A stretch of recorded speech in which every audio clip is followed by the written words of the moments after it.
कभी आपने देखे हैं ऐसे व्यक्ति जो पलक झपकते ही वेश बदल सकते हो? कभी आपने देखे हैं वायु मार्ग से यात्रा करते हुए लोग? कभी आपने सुना है 500 वर्ष तक जीवित रहने वाले व्यक्तियों के बारे में? जी हाँ, आपने फिल्मों और धारावाहिकों में अवश्य ही ऐसे दृश्य देखे या सुने होंगे। हाँ, या फिर कभी स्वप्न में ऐसा कुछ हुआ होगा आपके साथ। पर जो कुछ भी हो, फिल्मों इत्यादि में ऐसे वर्णन सत्य नहीं होते, परंतु इस कलयुग में भी ऐसे व्यक्ति हुए हैं जो कि आपकी व मेरी तरह ही गृहस्थ जीवन जिए हैं। उन्होंने भी व्यवसाय व नौकरियां की हैं और उनकी भी संतानें हुई, परंतु वे कुछ विशेष व्यक्ति थे, उनमें कुछ विशेष प्रतिभाएं थी जिनके कारण उनमें ये सब चमत्कार कर पाने की क्षमताएं थी। वे सिद्धाश्रम ज्ञानगंज होकर आए थे, इसी कारण वे विशेष थे। ऐसे दिव्य जन आज भी हमारे आसपास होते हैं, परंतु अज्ञानवश हम उनको पहचानना तो दूर,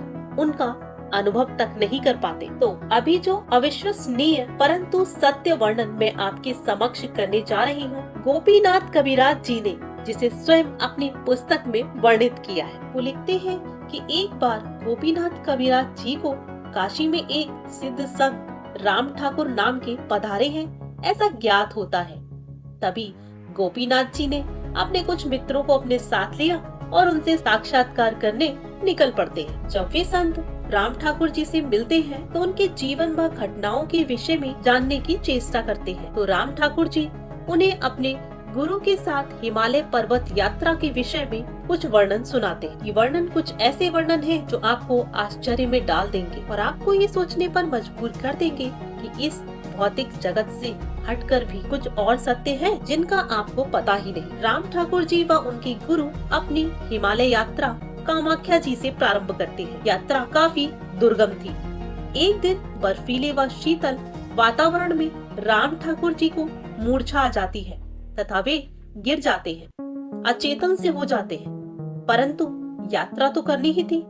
तभी उनके गुरु अपने योग व ध्यान के बल से उन्हें प्रकाश रूप बनाकर अपने पेट में स्थापित कर लेते हैं तथा कुछ समय बाद गुफा में पहुंचकर पुनः सशरीर वापस परिवर्तित कर देते हैं। ये सब बातें राम ठाकुर जी के लिए बड़े ही आश्चर्यचकित कर देने वाली थी। वे इस यात्रा में अपने गुरु व अपने अनुभवों से प्रतिक्षण कुछ न कुछ सीख रहे थे। राम ठाकुर जी का स्वास्थ्य ठीक नहीं था, इसीलिए गुरुजी प्रतिदिन राम ठाकुर के लिए भोजन इत्यादि की व्यवस्था करते थे तथा हिमालय में मौजूद फल इत्यादि ढूंढ कर लाते थे और सेवन कराते थे। वे इन फलों के विषय में बताते हैं कि ऐसे दिव्य फल उन्होंने अपने पूरे जीवन काल में कभी भी नहीं देखे और ना ही कभी चखे थे। वे दिव्य फलों के प्रभाव से जल्दी स्वस्थ होने लगे। एक दिन जब उनके गुरु साधनारत थे तो राम ठाकुर जी ने सोचा कि क्यों ना अपने गुरु के लिए आज वे ही भोजन ढूंढ कर लाए। तो वे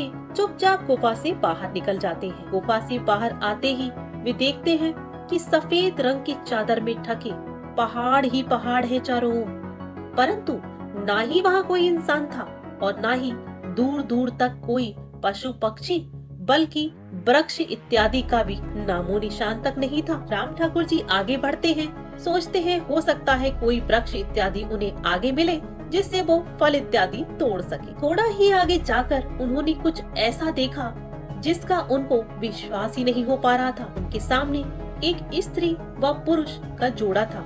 वे बताते हैं कि पुरुष विशालकाय तथा उनके मुख पर सूर्य का सुनहरा प्रकाश निकल रहा था तथा वह स्त्री अत्यंत ही सुंदर व तेज आभा लिए हुए शांति की तरंगे चारों ओर फैला रही। दोनों ही किसी और ग्रह से आए प्रतीत हो रहे थे। राम ठाकुर जी ने दोनों को मंत्र मुग्ध होकर प्रणाम किया। तभी स्त्री ने उन्हें एक दिव्य फल दिया। फल लेकर वे उनका अभिवादन कर ही पाते, दूसरे ही पल दोनों वहाँ से गायब हो गए। राम ठाकुर जी ने अपने चारों ओर उन्हें देखा, ढूंढा, परंतु वे दोबारा उन्हें कहीं नहीं मिले। उन्हें ऐसा लग रहा था मानो कि ये सब उनके स्वप्न में घटित हो रहा हो।